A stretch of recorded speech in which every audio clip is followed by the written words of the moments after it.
Last class में हमने देखा था कि characteristic properties of D block element, इसमें हमने पढ़ा था electronic configuration and variable oxidation state. Electronic configuration में हमने देखा था कि डी ब्लॉक एलिमेंट्स में n-1 D1 to 10 NH2 मतलब इनर्ट सेल होता है। जैसे अगर 3D सीरीज देखें तो 3D सीरीज में 3D1 to 10 and 4s2 series. इसी तरीके से हमने देखा था कि वेरिएबल ऑक्सीडेशन स्टेट में डी के और एस के दोनों के इलेक्ट्रॉन्स काम में आते हैं और अनपेयर इलेक्ट्रॉन्स जो होते हैं, अनपेयर इलेक्ट्रॉन्स जितने मैक्सिमम होते हैं उतनी उसकी ऑक्सीडेशन स्टेट की वेरिएबिलिटी बढ़ती है।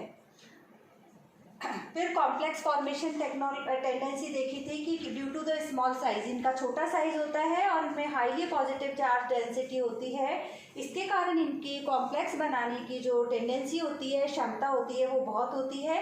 इनमें वेकेंट डी ऑर्बिटल पाए जाते हैं जो कि लिगेंड्स के साथ में बाउंड होने के लिए easily lone pair of electrons ligand से ले लेते हैं।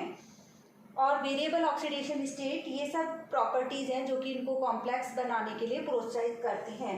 Now the magnetic properties, magnetic properties में डी ब्लॉक एलिमेंट में हम देखते हैं कि unpaired electrons, number of unpaired electrons जितने ज़्यादा होते हैं उतना ही वो मैग्नेटिक प्रॉपर्टीज़ को शो करता है।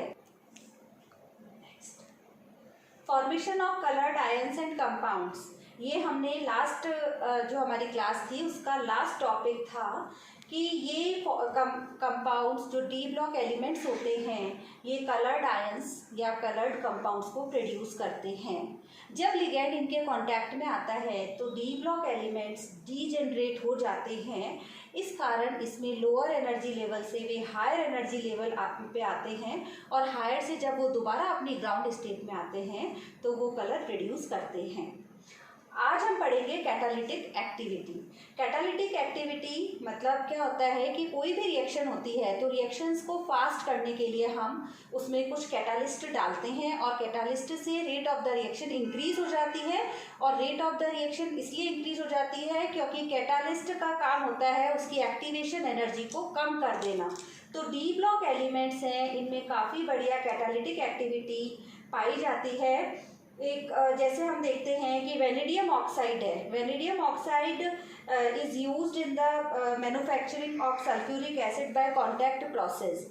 कॉन्टैक्ट प्रोसेस में, कॉन्टैक्ट प्रोसेस के द्वारा सल्फ्यूरिक एसिड का सिंथेसिस की जाती है, उसमें वेनेडियम ऑक्साइड कैटालिस्ट की जैसे बिहेव करता है।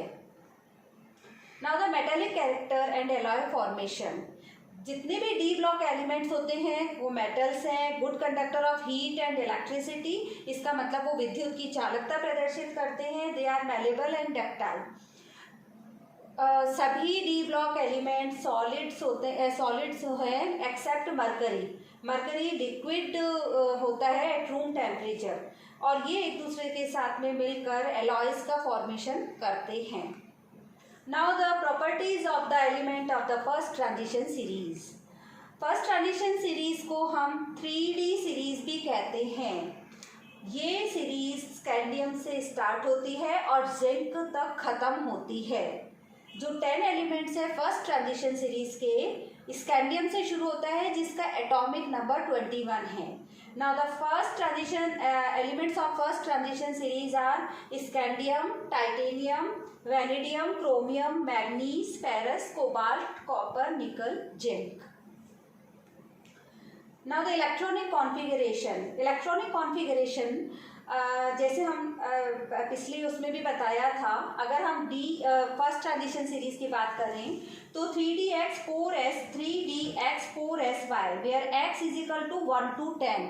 मतलब x का मतलब ये है कि इसमें 1 से 10 इलेक्ट्रॉन भरे जाएंगे और y का मतलब ये है कि s में मैक्सिमम 2 इलेक्ट्रॉन्स होते हैं तो 1 और 2। क्रोमियम एंड कॉपर, क्रोमियम और कॉपर जिसमें 4s में एक ही इलेक्ट्रॉन भरे जाता है ड्यू टू द प्रेजेंस या due to the stability of half filled and full filled atomic orbital. अब इन केस ऑफ क्रोमियम हम देख रहे हैं कि अगर नॉर्मली देखा जाए तो 3d4 4s2 होता है, लेकिन ये अनस्टेबल कंपैरेटिवली अनस्टेबल होता है। अगर इसका S का एक इलेक्ट्रॉन D में चला जाए तो 3d5 4s1 this is actual and more stable compound. इसलिए क्रोमियम एंड कॉपर एक्सेप्शनल मतलब इलेक्ट्रॉनिक कॉन्फ़िगरेशन होता है इनका। यहाँ भी 3d9 4s2 की जगह ये 3d10 4s1 इलेक्ट्रॉनिक कॉन्फ़िगरेशन बताता है। ये first transition series, second transition series and third transition series का हम पूरा एक साथ हम देख रहे हैं कि first transition series is scandium, titanium, vanadium, chromium, manganese, ferrous, cobalt, copper, zinc. इनके इलेक्ट्रॉनिक कॉन्फ़िगरेशन में हम देख रहे हैं 4s2 3d1 3d2 3d3 3d5। Chromium के केस में वही due to the presence of half field, stability of half field, अर्धपूरित कक्षक के स्थायित्व के कारण ये इसका इलेक्ट्रॉनिक कॉन्फ़िगरेशन 4s1 3d5 हो जाता है। फिर मैग्नीज ऑलरेडी 3d5, फिर उसके बाद में हम देख रहे हैं कॉपर में 3d10 4s1 and zinc case 3d10 0, ये 10 इधर है तो 3d10 4s2। इसी तरीके से सिमिलरली हम तीनों ट्रांजिशन सीरीज को एक साथ पढ़ेंगे। तो सेकेंड ट्रांजिशन सीरीज में हम देख रहे हैं yttrium, zirconium, niobium, molybdenum, technetium, ruthenium, rhodium, palladium, silver and cadmium. यहाँ हम देख रहे हैं सिमिलर मॉलिब्डेनम में जैसे क्रोमियम का है उसी तरीके से मॉलिब्डेनम में हम देख रहे हैं 3d5 4s2, इसी तरीके से सिल्वर में देख रहे हैं। और यहाँ हम पैलेडियम में भी कॉन्फ़िगरेशन ये देख रहे हैं कि 5s0 and 4d10, this is 4d10 and cadmium में 5s2 4d10। यहाँ ये due to the presence of full filled stability of पूर्ण कक्षक के कारण इसका स्थायित्व बढ़ जाता है। इसलिए पैलेडियम का जो इलेक्ट्रॉनिक कॉन्फ़िगरेशन है वो 4d10 5s0 है।